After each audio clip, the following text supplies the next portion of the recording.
जगत गुरु श्री कृपालु जी महाराज इतिहास के पंचम मूल जगत गुरु हैं। इनसे पूर्व केवल 4 महापुरुषों को जगत गुरु उपाधि से विभूषित किया गया है। जगत गुरु शंकराचार्य, जगत गुरु निम्बारकाचार्य, जगत गुरु रामानुजाचार्य एवं जगत गुरु माधवाचार्य।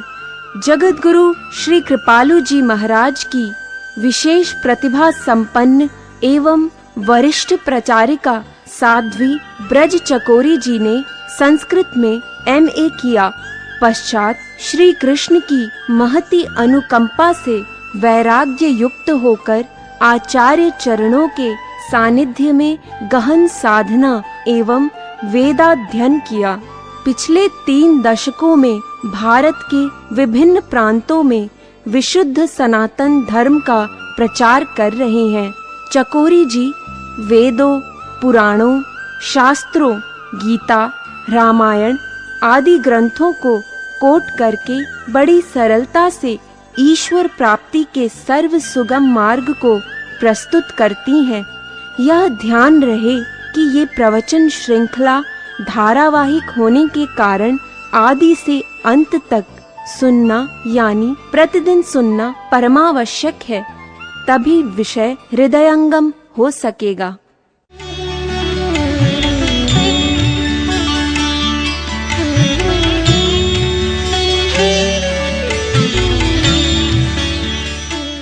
बोलिए श्रीमद् सद्गुरु सरकार की जय। लाडली लाल की जय।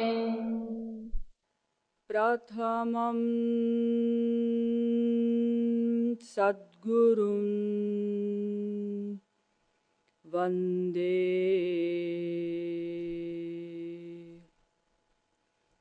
श्रीकृष्णं तदनन्तरं गुरुः पापात्मनां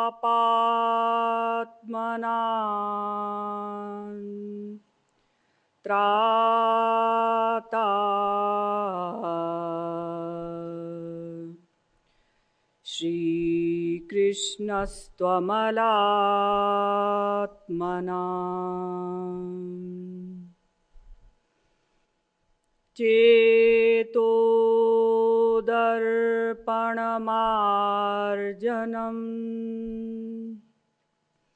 भवमहा दावाग्नि निर्वापणम् श्रेयः कैरवचन्द्रिका वितरणं विद्यावधू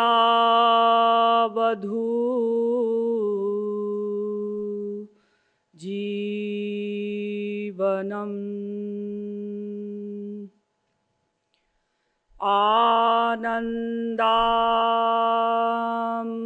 आनन्दाम्बुधिवर्धनं प्रतिपदम् पूर्णामृता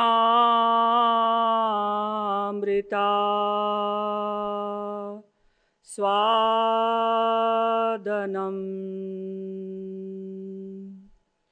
सर्वात्मस्नपनं परं विजयते श्रीकृष्ण संकीर्तनम्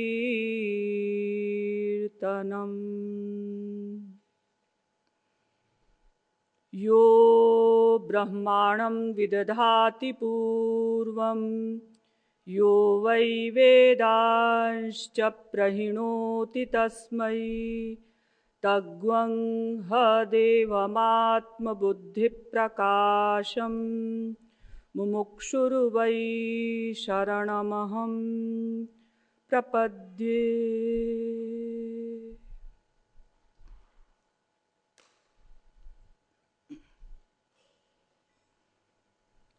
आनंद कंद सच्चिदानंद श्री कृष्ण चरणारविंद मकरंद मिलिंद महानुभाव। दैनिक नियमानुसार पहले थोड़ी देर हरि नाम संकीर्तन कर लीजिए, पश्चात कतिपय शब्दों द्वारा आप लोगों की सेवा की जाएगी।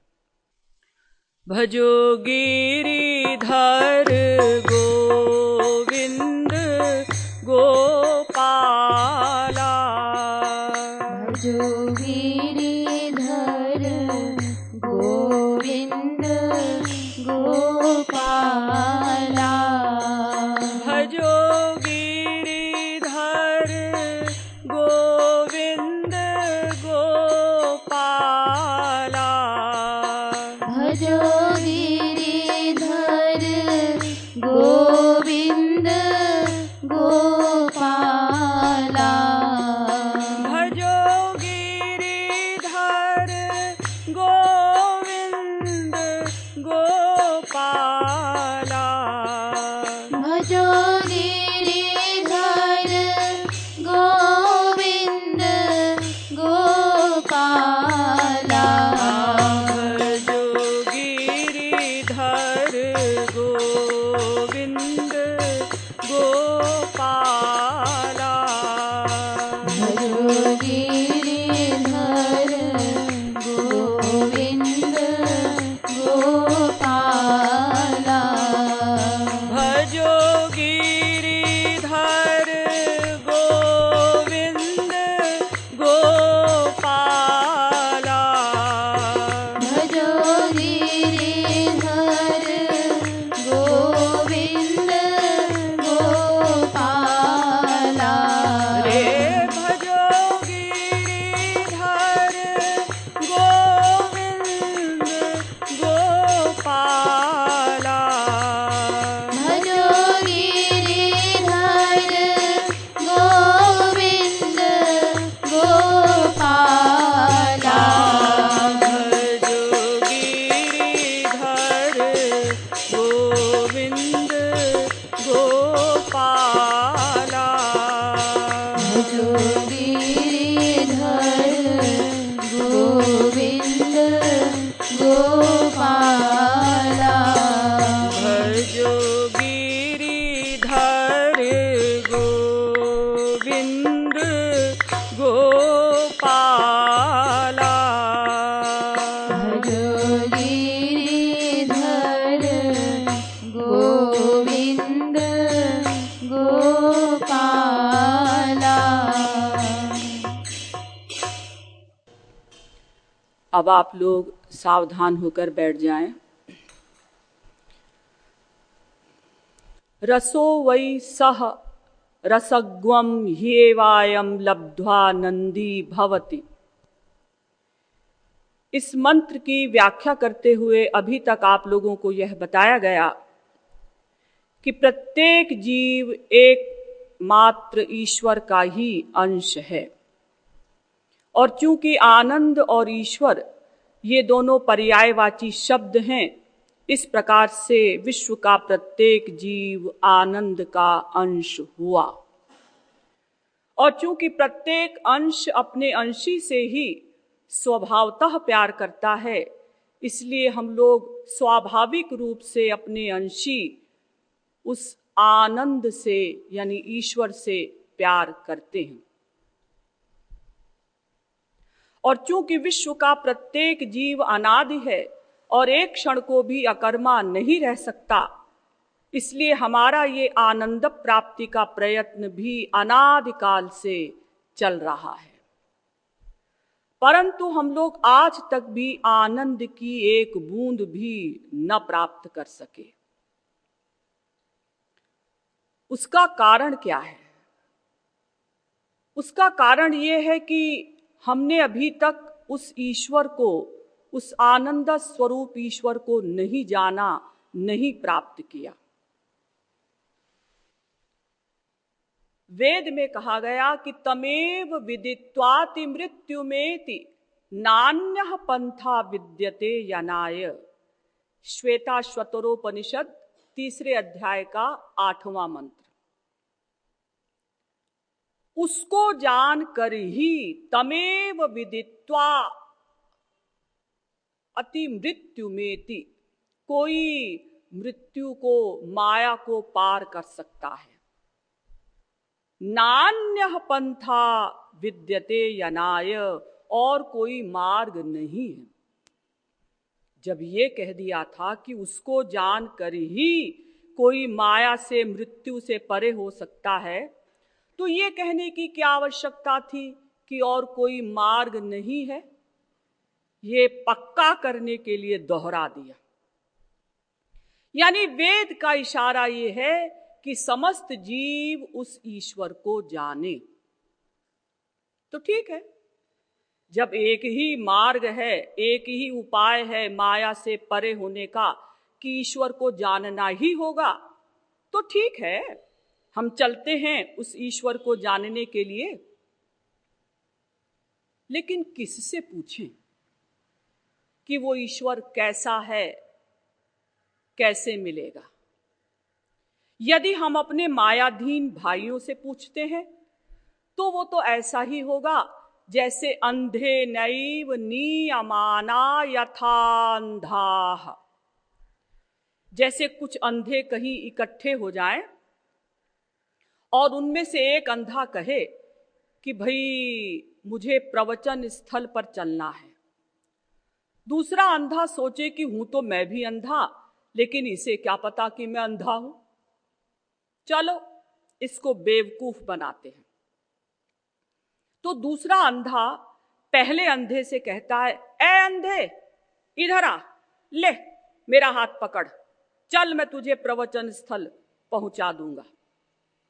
तो जिस प्रकार से वो दोनों अंधे रास्ते में ही भटकते रह जाएंगे, अपने गंतव्य स्थान पर नहीं पहुंच पाएंगे, इसी प्रकार से यदि हम अपने माया के अंडर में रहने वाले भाइयों से ईश्वर के विषय में पूछते हैं कि वो ईश्वर कहाँ है, कैसा है, कैसे मिलेगा, तो वो बेचारे क्या बताएंगे?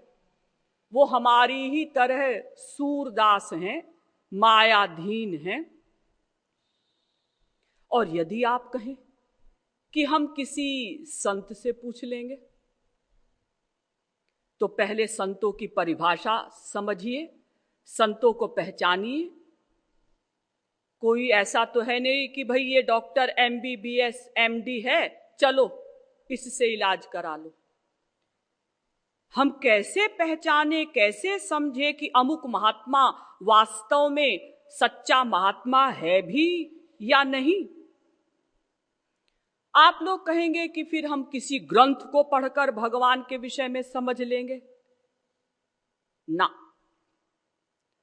ग्रंथ को पढ़कर अगर हमने भगवान के विषय में समझ लिया तो इसका मतलब ग्रंथ बनाने वाले की योग्यता के लेवल पर हम पहुंच गए।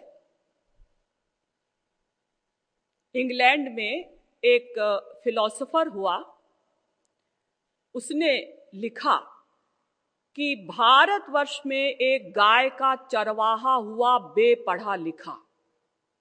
श्री कृष्ण के लिए उसने लिखा, क्योंकि उसने पढ़ा था कि श्री कृष्ण जब छोटे थे तो गाय चराते थे, ग्वाल बालों के साथ खेलते थे, ऊधम करते थे, बेपढ़े लिखे थे। तो उसने लिखा कि भारतवर्ष के गाय के चरवाहे ने एक पुस्तक लिखी है, गीता, जिसके टक्कर की कोई पुस्तक पूरे विश्व में नहीं लिखी गई। गीता पर अनेकों भाषाओं में अनेकों भाष्य लिखे गए, कमेंट्री लिखी गई, लेकिन कोई गीता को नहीं समझ सका, कोई अर्जुन नहीं दिखाई पड़ा।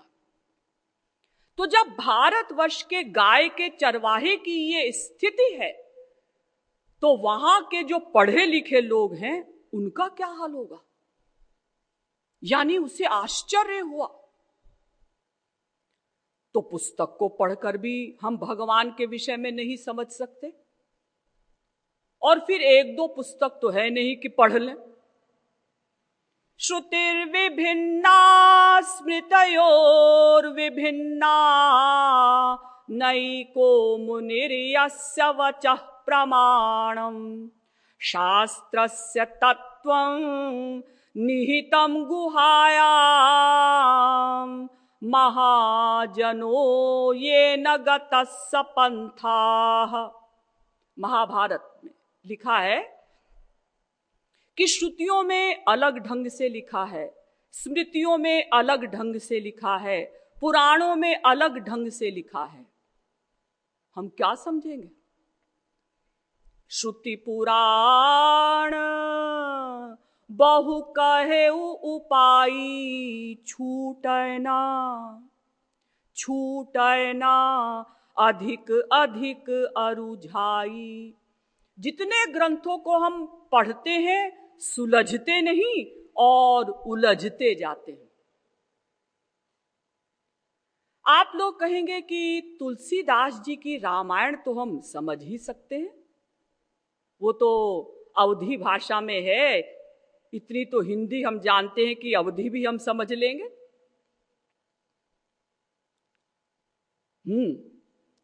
लेकिन तुलसीदास जी की रामायण को भी हम नहीं समझ सकते। तुलसीदास जी ने अपनी रामायण को पढ़ने की तीन शर्तें लगाई। जे श्रद्धा संबल रहित नहीं संतन को साथ, तिन्ह कहा मानस अगम अति जिन्हि न प्रिय रघुनाथ। पूर्ण श्रद्धा हो, प्रैक्टिकल वास्तविक महापुरुष का नित्य साथ हो और भगवान राम प्राणों से भी अधिक प्यारे लगे। अब इसमें पहली शर्त है कि भगवान के प्रति, संतों के प्रति पूर्ण श्रद्धा हो। श्रद्धा किसे कहते हैं? श्रद्धा शब्द कहे विश्वास, सुदृढ़ निश्चय। चैतन्य महाप्रभु ने कहा